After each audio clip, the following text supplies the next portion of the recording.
રૂપાલા વિવાદને લઈને ગાંધીનગરમાં બેઠકનો ધમધમાટ। હર્ષ સંઘવીની હાજરીમાં ચાલી રહી છે બેઠક। છેલ્લા 4 કલાકથી ચાલી રહી છે બેઠક। બેઠકમાં ભાજપના ક્ષત્રિય નેતાઓ હાજર છે। ક્ષત્રિયોના આંદોલનને ખાળવા ચર્ચા કરવામાં આવી રહી હોવાની પણ જાણકારી છે।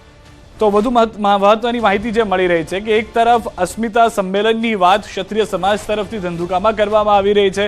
92 અલગ અલગ સંસ્થાઓના લોકો તેમાં જોડાઈ રહ્યા છે। બીજી તરફ રૂપાલા નામાંકન કરવા જાય, ફોર્મ ભરવા જાય તે પહેલા જ આ આંદોલનને ઠરીઠામ કરી દેવામાં આવે, ઘીના ઠામમાં ઘી ઠરી જાય તે રીતના પ્રયત્ન કરવામાં આવી રહ્યા છે।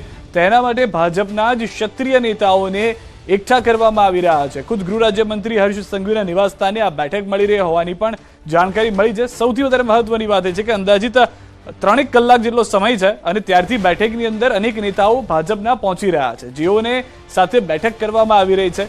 ફક્ત એકમાત્ર પ્રયાસ એ છે કે જે આંદોલન સતત ચાલી રહ્યું છે તે આંદોલનને શાંત પાડવામાં આવે। જે આંદોલનની અંદર રૂપાલા 3 વખત માફી માંગી ચૂક્યા છે, જે રજૂઆત વારંવાર ભાજપ અને ભાજપના નેતાઓ તરફથી કરવામાં આવી રહી છે તે ક્ષત્રિયો સુધી પહોંચાડવામાં આવે ને તેઓને સમજાવવામાં આવે। બેઠકમાં ભાજપના ક્ષત્રિય નેતાઓને હાજર રાખવાનો ઉદ્દેશ પણ એ જ રહ્યો છે કે જે છેલ્લા 4 કલાકથી બેઠક ચાલી રહી છે। બેઠકની અંદર એક જ ઉદ્દેશ સમજાવવાનો છે કે ક્ષત્રિય સમાજનો જે ગુસ્સો છે તેને શાંત કરવા માટે આપ એક્ટિવ થાઓ, આપ પ્રયત્ન કરો। કારણ કે આ પહેલા પણ બેઠક મળી હતી ને બેઠક એકદમ નિષ્ફળ રહી હતી। ખાલી નામ પૂરતી બેઠક થઈ હોય તેવું કહેવામાં પણ ખોટું નથી, કારણ કે તેમાં પણ દિગ્ગજ નેતાઓ ભૂપેન્દ્રસિંહ ચુડાસમા, પ્રદીપસિંહ જાડેજા જેવા દિગ્ગજ નેતાઓ તેમાં ઉપસ્થિત રહ્યા હતા। ત્યારે પણ તેઓ તરફથી કહેવામાં આવ્યું હતું કે અમે જ્યારે ચર્ચા કરી છે તો એક જ વાત જે ક્ષત્રિય આગેવાનો છે તે વારંવાર કહી રહ્યા છે કે ટિકિટ રદ કરો, અમારે તેનાથી વધારે કંઈ નથી જોતું અને તેનાથી ઓછું પણ કંઈ નથી જોતું। તો હર્ષ સંઘવીની હાજરીમાં આ બેઠક ચાલી રહી હોવાનું તેમના નિવાસસ્થાને જાણકારી મળી છે,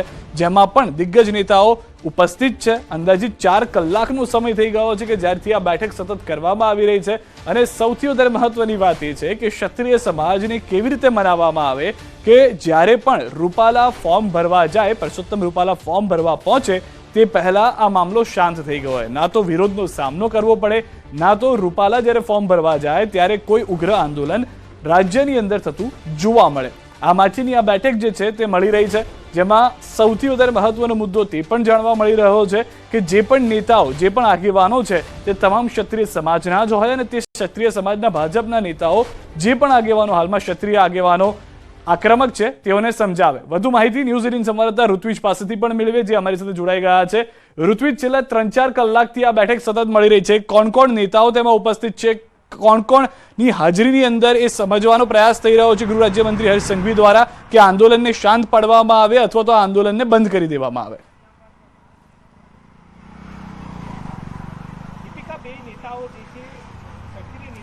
સિદ્ધાર્થ, લગભગ છેલ્લા 4 કલાકથી આ જે બેઠક છે તેનો દોર શરૂ કરી દેવામાં આવ્યો છે અને ખાસ કરીને જો વાત કરીએ તો આ બેઠકની અંદર ભૂપેન્દ્રસિંહ ચુડાસમા છે, પ્રદીપસિંહ જાડેજા છે, આઈકે જાડેજા છે, આ સહિતના તમામ જે નેતાઓ છે તે આ બેઠકની અંદર હાજર છે હાલમાં।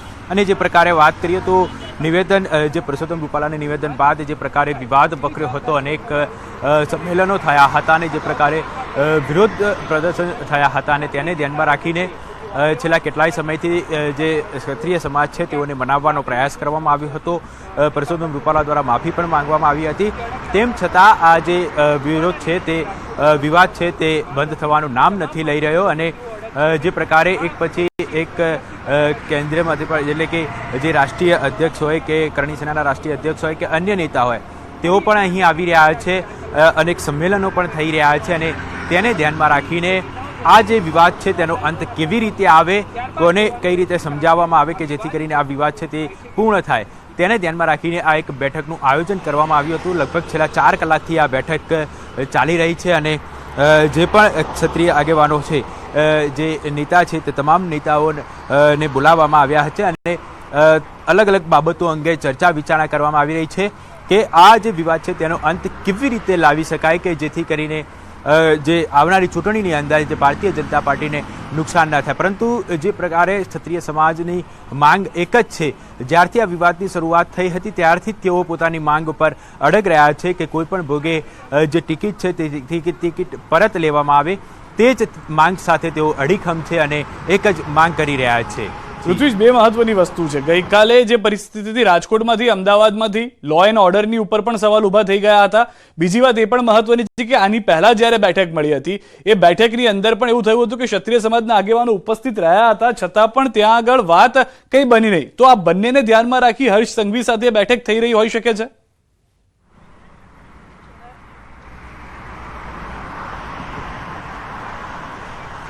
સિદ્ધાર્થ, જ્યાં સુધી કાયદો અને વ્યવસ્થાની વાત છે તો પોલીસ છે તે કાયદો અને વ્યવસ્થાની પરિસ્થિતિ કથળે નહીં તેનું સંપૂર્ણપણે ધ્યાન રાખી રહી છે.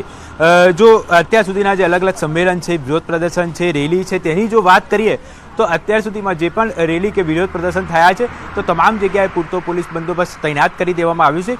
અથવા તો જો કોઈ જગ્યાએ એવું લાગી રહ્યું છે પોલીસને કે કોઈ જગ્યાએ ક્યાંક કાયદો અને વ્યવસ્થાની પરિસ્થિતિ કથળી શકે છે તો પોલીસ આગમચેતીના ભાગ સ્વરૂપે ત્યાં મોટી સંખ્યામાં પોલીસ કાફલો તૈનાત કરી દેતી હોય છે. એટલે જે કાયદો અને વ્યવસ્થાની પરિસ્થિતિને ધ્યાનમાં રાખીને કોઈપણ પ્રકારનો અનિચ્છનીય બનાવ ન બને તેને પણ ધ્યાનમાં રાખતા હોય છે. અને હાલ જે પ્રકારે આ બેઠકનું આયોજન કરવામાં આવ્યું છે તો આ બેઠકની અંદર અલગ અલગ મુદ્દાઓને લઈને ચર્ચા વિચારણા કરવામાં આવી શકે છે. કારણ કે છેલ્લા 4 કલાકથી જે પ્રકારે અહીં બેઠક ચાલી રહી છે તો ખાસ કરીને કયા કયા મુદ્દા છે કે જેને ધ્યાનમાં રાખીને જે આગેવાનો છે જે વિરોધ પ્રદર્શન કરી રહ્યા છે તેઓને કઈ રીતે સમજાવવામાં આવે જેથી કરીને આ વિવાદ છે તેનો અંત લાવી શકાય તેની ચર્ચા વિચારણા છે તે આ બેઠકની અંદર ખાસ કરીને કરવામાં આવી રહી છે. સાથે સાથે કાયદો અને વ્યવસ્થાની પરિસ્થિતિ પણ સંપૂર્ણપણે ધ્યાન રાખવામાં આવી રહ્યું છે અને ઉચ્ચ પોલીસ અધિકારીઓને પણ સૂચના આપી દેવામાં આવી છે કે જે પ્રકારે કોઈપણ જગ્યાએ જો કોઈ જગ્યાએ વિરોધ પ્રદર્શન અથવા તો સંમેલન થઈ રહ્યું છે તો પૂરતી તકેદારી રાખવામાં આવે કે જેથી કરીને કોઈપણ પ્રકારનો અનિચ્છનીય બનાવ છે તે કોઈપણ જગ્યાએ ન બને અને તેની અસર છે તે આગામી લોકસભાની ચૂંટણી પર ન થાય. એટલે પોલીસ દ્વારા તો તમામ તૈયારીઓ કરવામાં આવતી હોય છે, પરંતુ જે પ્રકારે હાલમાં આ બેઠકનું આયોજન કરવામાં આવ્યું છે તો બેઠકની અંદર પણ અનેક મુદ્દાઓને લઈને ચર્ચા કરવામાં આવી છે. જી ઋતુજ, આપ અમારી સાથે જોડાયેલા રહેજો, આપની પાસેથી પણ વધુ માહિતી મેળવીશું. પરંતુ હાલમાં જે રીતની ગતિવિધિ જોવા મળી રહી છે, શક્યતાઓ છે કે બેઠક પૂર્ણતાને આરે છે.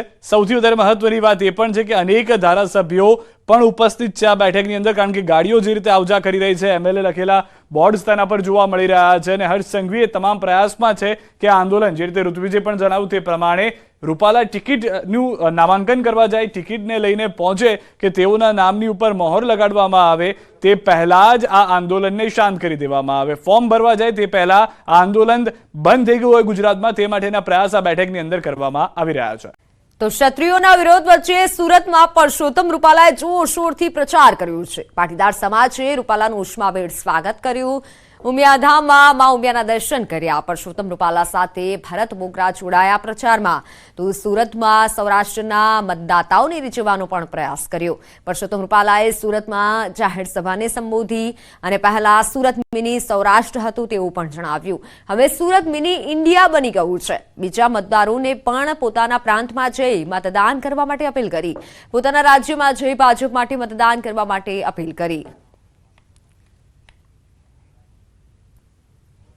સુરત એક એવી જગ્યા છે કે અહીંયા હું શરૂઆતમાં ભાષણો કરવા આવતો ત્યારે એવું બોલતો કે હું મિની સૌરાષ્ટ્રની અંદર ભાષણ કરું છું. ત્યારે 95-2000 એવો સમયગાળો હતો ત્યાં. અને હવે હું ગર્વપૂર્વક કહી શકું કે હું સુરતમાં વાત કરતો હોઉં તો હું મિની ઇન્ડિયામાં ભાષણ કરી રહ્યો છું. કોઈ વિરોધ છે નહીં, બધા સાથે. રાજકોટ લોકસભામાંથી વસતા દરેક જ્ઞાતિ સમુદાયના લોકોને શુભેચ્છા મુલાકાત છે. સવારથી મળવાનું છે, બીજું કોઈ મિટિંગનું આયોજન નથી. કોઠારે વરણ જે મેં કીધું એમ રાજકોટ લોકસભા વિસ્તારના કોઈ પણ ગામમાંથી વસતા હોય, સહી, સુતાર, દરજી, મિસ્ત્રી, પટેલ, કોઈ પણ જ્ઞાતિના લોકો, ક્ષત્રિય હોય, બ્રાહ્મણ હોય, બધા જ મળવા આવવાના છે.